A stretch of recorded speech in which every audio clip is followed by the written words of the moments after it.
at a fee raised in a couple of decades. You probably have some inflation in there you ought to adjust for. But then secondly, with regards to my health care plan, let me describe what I think is the ultimate conservative approach. In this country, you have today about 47 million people that don't have health insurance. We went out and tried to find out why they don't. We found out that about half of them could afford to buy insurance if it were reasonably priced. They could afford to buy it, but they weren't buying it. And we asked them why, and they said, well, why should we buy it? If we get sick, we can go to the hospital and get care for free. And we said, you know what? If somebody could afford insurance, they should either buy the insurance or pay their own way.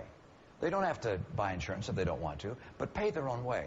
But they shouldn't be allowed just to show up at the hospital and say, somebody else should pay for me. And so we said no more free riders. It was like bringing workfare to welfare. We said if you can afford insurance, then either have the insurance or get a health savings account, pay your own way, but no more free ride. And that was what the mandate did. It said you've got to come up with either the insurance or health savings account or alike.